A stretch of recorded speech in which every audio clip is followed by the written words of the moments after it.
Vous n'allez pas le croire, le chasseur de trésors a acheté un entrepôt abandonné et y a découvert un fusil de chasse antique datant du siècle dernier, qui vaudrait plusieurs milliers de dollars. En ouvrant l'entrepôt numéro 1, les tables et les appareils électroménagers à l'intérieur étaient soigneusement rangés. Le chauve a voulu l'acheter immédiatement. Mais David a compris ses intentions. Il a donc décidé de donner une leçon au chauve. Lorsque les enchères ont commencé, alors que l'offre de 500 $ du chauve était sur le point de conclure la vente, David a augmenté la mise de 50 $ au dernier moment, forçant finalement l'homme chauve à payer 8 cents $ pour les droits d'achat. Ayant payé 3 cents $ de trop, l'homme chauve bouillait de haine envers David. Passant à l'entrepôt numéro 2, Darrell regarda le contenu avec dédain, tandis que Barry jeta son dévolu sur une lampe de table noire. Au moment des enchères, avec peu de participants, Barry a obtenu le droit d'achat pour seulement 6 cents $. Pendant ce temps, le couple chauve s'était lancé dans une chasse au trésor. Téléviseur, table, chaise déjà 1100 $. Puis l'homme chauve a repéré un meuble dans un coin, finement sculpté de motifs floraux raffinés. Elle semblait assez ancienne, mais sa valeur exacte restait incertaine. Dans l'entrepôt numéro 3, Darrell a tout de suite voulu acheter l'entrepôt en voyant les meubles près de l'entrée, tandis que le couple chauve s'intéressait également à cet entrepôt. Au moment des enchères, lorsque l'homme chauve a fait monter le prix à 1800 $, Darrell a soudainement ajouté 100 $.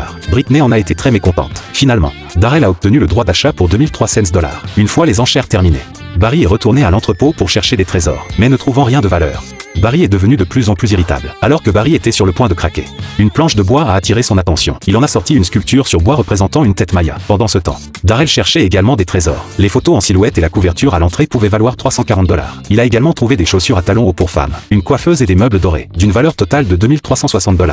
De plus, Darrell a découvert un fusil de chasse antique en parfait état, bien que sa valeur exacte fût inconnue. Pendant ce temps, le couple chauve a fait expertiser l'armoire. Un expert a indiqué qu'il s'agissait d'une coiffeuse allemande produite en 1938, rare et en excellent état, pouvant désormais être vendue jusqu'à 2500 $. L'entrepôt du couple chauve a finalement été vendu pour 3645 $, soit un bénéfice de 2845 $ après déduction des coûts. Barry a également fait évaluer sa sculpture sur bois. Les experts ont confirmé qu'elle avait été fabriquée au Mexique il y a 2 décennies. En raison de sa production limitée, elle a une valeur de collection importante et vaut désormais environ 5 cents $. Ce prix a été une bonne nouvelle pour Barry. L'entrepôt de Barry a finalement été vendu pour 5 cents $. Mais après déduction des coûts, il a subi une perte de 100 $. Enfin, Darrell a fait expertiser son fusil de chasse antique. Les experts ont confirmé qu'il s'agissait d'un produit original de la Ithaca Gun Company datant de 1902, dont la valeur est désormais estimée à 5000 $.